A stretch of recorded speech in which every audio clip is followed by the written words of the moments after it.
Chennai super Kings ये जो सिर्फ 103 रन पे कोलकाता के अगेंस्ट ऑल आउट हो गई, ये जरूर उनका आज तक का आईपीएल में खेलते हुए सेकंड लोएस्ट टोटल है। चेपॉक में पहले बैटिंग करते हुए लोएस्ट टोटल है, मगर फिर भी दो ऐसे और रिकॉर्ड हैं जो चेन्नई के इस साल के खराब फॉर्म को ना बिल्कुल एक्सप्लेन कर सकते हैं। पहला ये कि पिछले 2 साल में चेन्नई ने जो 103 रन बनाए हैं, ये किसी भी टीम के लिए थर्ड लोएस्ट लीग स्टेज का टोटल है। और ये मैं इसलिए कह रहा हूं क्योंकि आज से 5-6 साल पहले तक भी टीम्स 80, 90, 110, 120 रन पे फर्स्ट इनिंग्स में ऑल आउट हो रही थी। और कमाल की बात यह है कि सेकंड इनिंग्स में उस टारगेट को वो बहुत ओकेजन्स पे डिफेंड भी कर रही थी क्योंकि कंडीशंस बॉलर्स को सूट कर रही थी।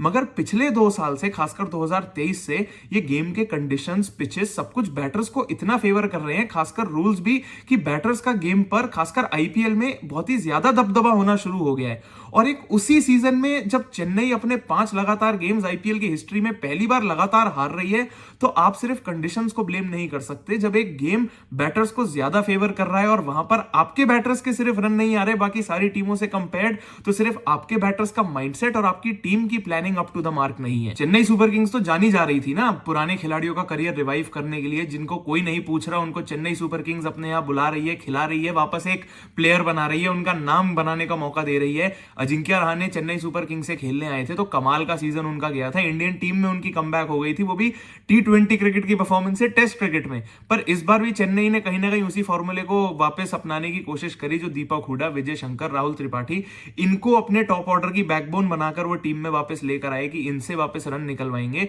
पर फर्क यह है कि अजिंक्य रहाणे के अंदर ना फिर भी वो आग थी कि वो आके रन बनाना चाहते थे इंडियन टीम में और पूरी दुनिया को साबित करके दिखाना चाहते थे कि उनके अंदर अभी भी कितनी क्रिकेट बची है। पर समझ ये नहीं आ रहा है कि राहुल त्रिपाठी हो, दीपक हुडा हो, विजय शंकर हो, ये ऐसे क्यों बैटिंग कर रहे हैं जैसे इनके पास हारने के लिए बहुत कुछ हो। 2-3 साल से इनके तो सारे सीजन्स फेल हो रहे थे, कोई भी टीम इनको पिक करने के लिए इंटरेस्टेड तो वैसे भी नहीं थी। चेन्नई सुपर किंग्स ने पिक किया इनको इसलिए कि इनके ये पास जो ये नथिंग टू लूज एटीट्यूड है उसका फायदा चेन्नई उठाएगी। पर ये तो आके ऐसे खेल रहे हैं जैसे चेन्नई की सारी रिस्पॉन्सिबिलिटी और चेन्नई की पूरी लेगेसी जो दांव पर लगी हुई है इतने सालों की, वो इनके कंधों पर आकर गिर गई है। राहुल त्रिपाठी पावर प्ले में अगर बैटिंग करने आ रहे हैं, नंबर 3 पे खेल रहे हैं, तो वो सामने मोइन अली को फेस कर रहे हैं और 5 बॉलें मोइन अली की वो खाली कर रहे हैं। जब एक right arm off break bowler आपको डाल रहे हैं, आप एक सिंगल भी नहीं निकाल पा रहे। 5 बॉलों के अंदर मोइन अली को आपने मुथैया मुरलीधरन बना दिया।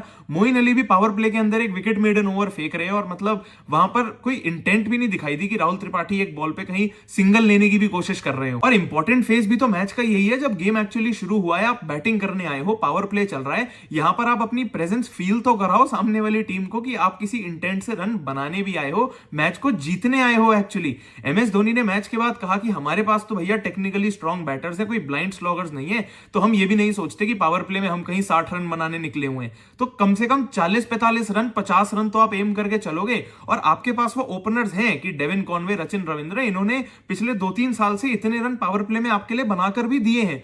पर अब अगर ये आउट हो गए और फिर राहुल त्रिपाठी, विजय शंकर, आप इनको बैटिंग करने भेज रहे हो, तो एटलीस्ट उनके अंदर वो इंटेंट तो दिखाई देनी चाहिए कि ये सिर्फ अपने रन बनाने के लिए कि भैया मैंने तो 25-30 रन अपने बना दिए, मेरे को तो कोई कुछ नहीं बोलेगा। एटलीस्ट वो रन, इंपैक्ट रन तो होने चाहिए कि आप टीम के लिए भी कुछ फायदा कर रहे हो। अगर आप अपना पावर प्ले ही 30-32 रन के साथ खत्म कर रहे हो और पावर प्ले के बाद अब केकेआर के लिए एक्चुअली सुनील नारायण, वरुण चक्रवर्ती अपनी स्पिन से वो आपके ऊपर पंजा कसना शुरू करेंगे आपके अपने ही ग्राउंड में, तो आप तो इतना सफोकेटेड फील करोगे कि ये जब बैटर्स के 25-30 रन हो जाएंगे, उनको लगेगा भैया मेरा काम तो खत्म, अब एक बड़ा शॉट मारने जाता हूं, आउट हो भी गया तो क्या हो गया। फिर आप रविंद्र जडेजा, शिवम दुबे, एमएस धोनी खुद भी बैटिंग करने आ जाएं, 13-14 ओवर में अगर आपके रन ही 60-70 हैं तो आप कितने ही रन बना लोगे। सामने वाली टीम को अगर आपने इतना मोमेंटम दे दिया, वो इतना कॉन्फिडेंट फील कर रहे हैं कि यार सामने वाले बंदे तो रन बनाने ही नहीं आए, ये तो अपनी विकेट हमें गिफ्ट किए जा रहे हैं, तो वो भी तो एक कॉन्फिडेंस के साथ अब आपको बॉलिंग करेंगे। और आपने जब शुरू में कोई रन नहीं बनाए तो बचे हुए ओवर में आप कितने ही रन एक्सपेक्ट कर लोगे। खिलाड़ी जो ये 3, 4, 5 नंबर पे आपके लिए बैटिंग करने आ रहे हैं, कम से कम ये सिर्फ अपने रनों के बारे में नहीं बट गेम की सिचुएशन के हिसाब से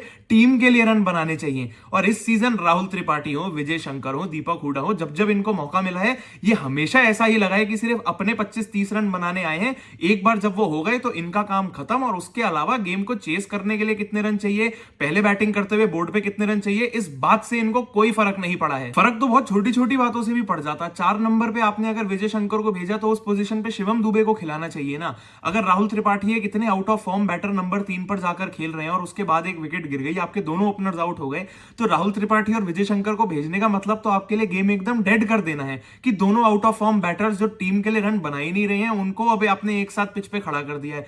वहां अगर शिवम दुबे आते, शायद आते ही एक दो बाउंड्री मारते, गेम का मोमेंटम थोड़ा आपकी तरफ आता, कोई बड़ी बात नहीं है, शायद वहां से राहुल त्रिपाठी भी कॉन्फिडेंस लेके अपने रन बनाने शुरू कर देते। पर एक बार जब उन दोनों ने इतना लंबा फेज में कोई रन ही नहीं बनाए, शिवम दुबे फिर जब आए, दूसरे एंड से विकेट गिरनी शुरू हो गई, तो गेम में ना कोई रोमांच है, ना कोई ट्विस्ट है, ना कोई टर्न है, बस एक डेड गेम लोग देख रहे हैं जिसमें आप टोटल रन 100 बना रहे हैं, वो भी तब जब शिवम दुबे ने आखिर में जाकर 2-3 बाउंड्रीज मार दी। क्योंकि वैसे भी पावर प्ले के बाद तो ऐसे लगभग 10 ओवर का फेज था जहां पर आपकी टीम ने एक भी बाउंड्री नहीं मारी।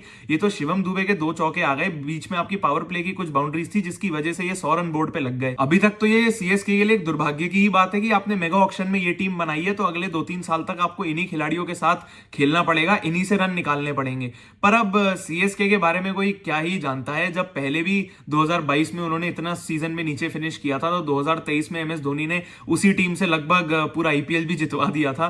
तो कोई बड़ी बात नहीं है, खिलाड़ी रन बना सकते हैं, बट आपको उनके अंदर वो कम से कम वो फायर तो जगानी पड़ेगी कि आप अपने लिए नहीं, टीम के लिए रन बनाओ, और एक जिस पोजीशन पे खेल रहे हो उसके हिसाब से रन बनाना शुरू करो। ये सीजन तो सीएसके के लिए लगभग खत्म ही है, अब आने वाले गेम्स में बस देखते हैं कि यहां से बाउंस बैक किस तरीके से करने की कोशिश करते हैं। मजे तो एक्चुअली केकेआर के आ गए, वो ये स्पिन टर्निंग ट्रैक्स अपने ईडन गार्डन्स कोलकाता में मांगते रह गए, मगर उनका क्यूरेटर उनकी सुनता नहीं है। मगर यहाँ चेन्नई ने अपने लिए बिल्कुल एक ग्रेव बनवा कर रखा हुआ था कि हाँ, हमारे पास नूर अहमद है, अश्विन है, जडेजा है, हम इनको हमारे स्पिन के जाल में फंसाएंगे। मगर वो उल्टा केकेआर के सुनील नारायण, वरुण चक्रवर्ती के जाल में फंस गए, और अजिंक्य रहाणे तो वेट ही कर रहे थे कि तुम मुझे ऐसी स्पिन फ्रेंडली विकेट्स दो और फिर मैं तुम्हें बताऊंगा कि मेरे स्पिनर्स एक्चुअली कर क्या सकते हैं।